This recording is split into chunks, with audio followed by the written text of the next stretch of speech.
Author, singer, motivational speaker, these are just a few of the things that Christina Coia has accomplished in her 15 years. Christina penned her first fantasy novel, Falcon's Prey, when she was a freshman in high school, and followed with a second in her sophomore year, and I hope I'm saying this name right, but she's going to correct me here in a minute, Lemuria. Christina also conducts a program that teaches self-esteem, self-respect, honesty, and character development to young women around the country called Shine Through. How'd I do, Christina? You said it right. Oh, yeah.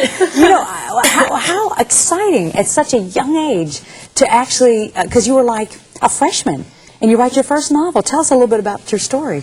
Falcon's Prey came out last year, my freshman year, and that was really exciting. And actually, I had never intended for it to become a novel. You know, I've been writing short stories forever, and I guess my mom found it, you know, in some notebook, I guess, that I write all kinds of stuff in, and she said, you know, this is really great. This is a little longer than a short story. You know, if you want to go ahead and publish this, I think it's a good idea. So that's where it went, and it's published. Mom. Good for Mom.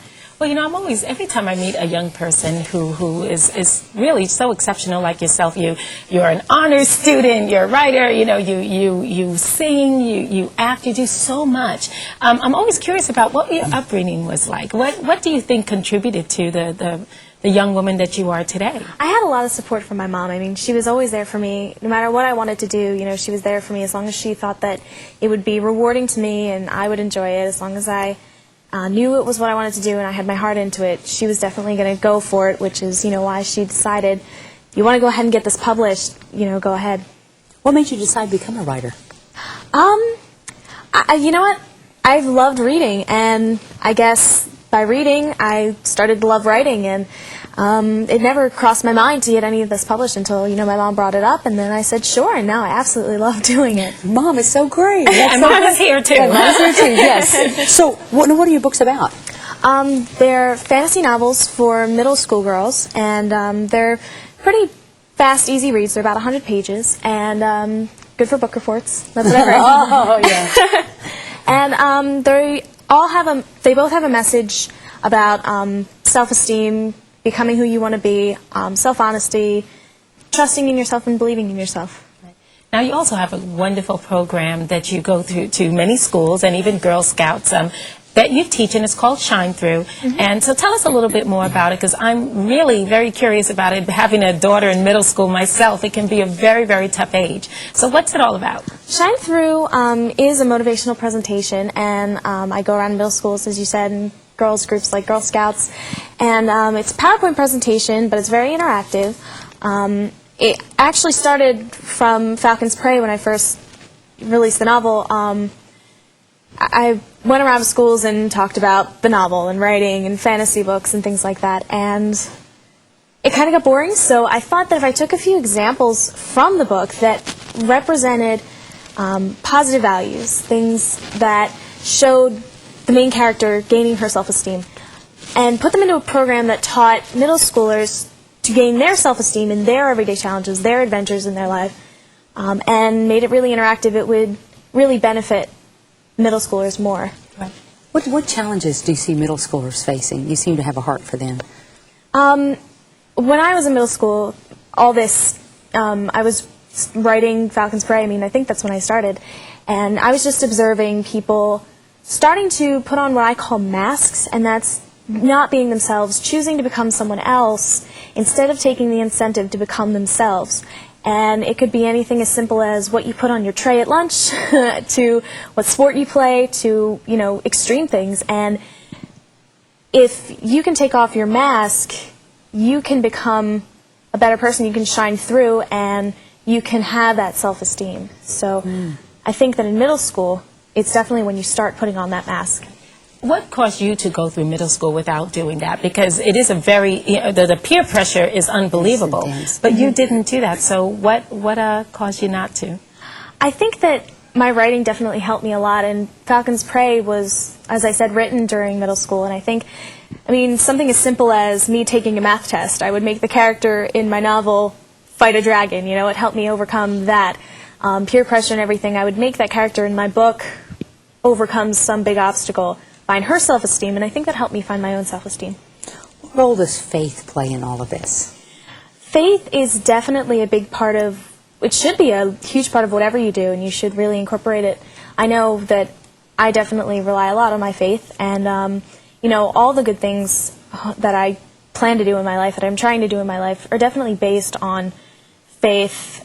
Not only in a religious faith, also faith in myself, faith in what I do, but yeah, definitely faith. So you're working on a new book now? I am, actually two. I am starting a series of fantasy novels for younger girls, about elementary school age, and I'm also writing another novel similar to Lemuria, Falcon's Prey, that's the same age group. You know, what advice do you have for girls that kind of deal with what I call the cat syndrome? Because, you know, that's well, good. You know how it is Yeah. in middle school. I mean, you know, even being on the, I went with my daughter. She had a trip yesterday, so I went with her.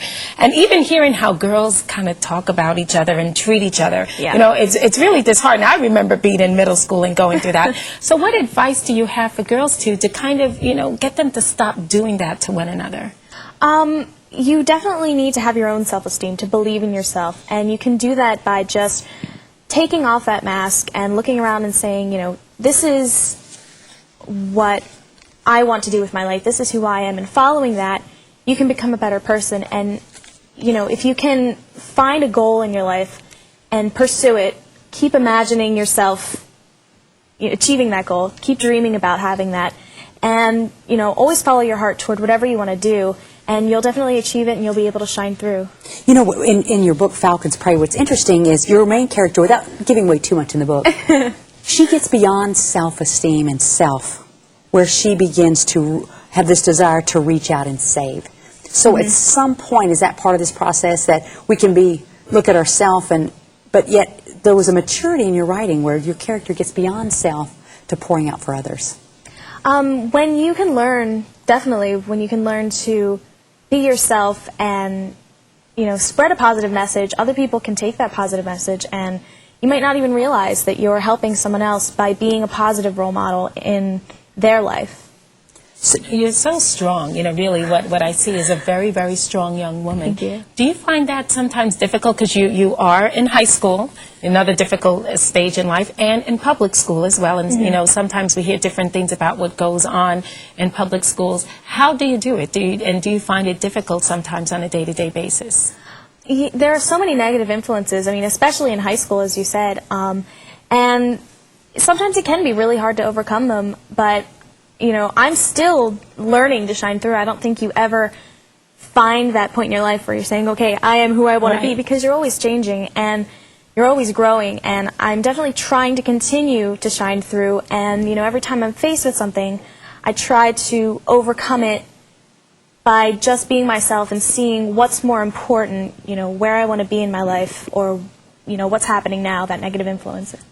You know, I know we have lots of moms and dads that are watching, and so coming from, you know, one of their own, you know, a young woman, what do you think parents can do to help our kids become young men and women who are strong and confident?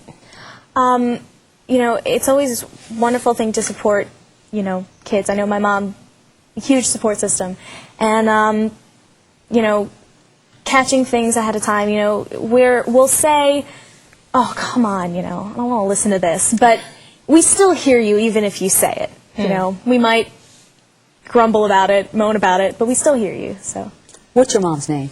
Teresa. Teresa. Yes. You know, so here, I was looking at your mom in the green room, and here's a mom where she really let go of self, and she has poured out to you. Yeah. And so you're here as a reflection of what God's doing in your heart, but also of the sacrifice of your mom. Yeah, Mother Teresa. So what words do you have to say about Mom? Oh my goodness, wonderful, wonderful person, and you know, great, as I said, great support system, and you know, she takes me, travels all over with me, you know, and lets me be myself, taught me to be myself. Well, we look forward to your upcoming books, and if you'd like to connect with Christina, visit us at www.harvest-tv.com and click on Show Info on the menu bar to find an easy way to link to her website. Thanks for being with us.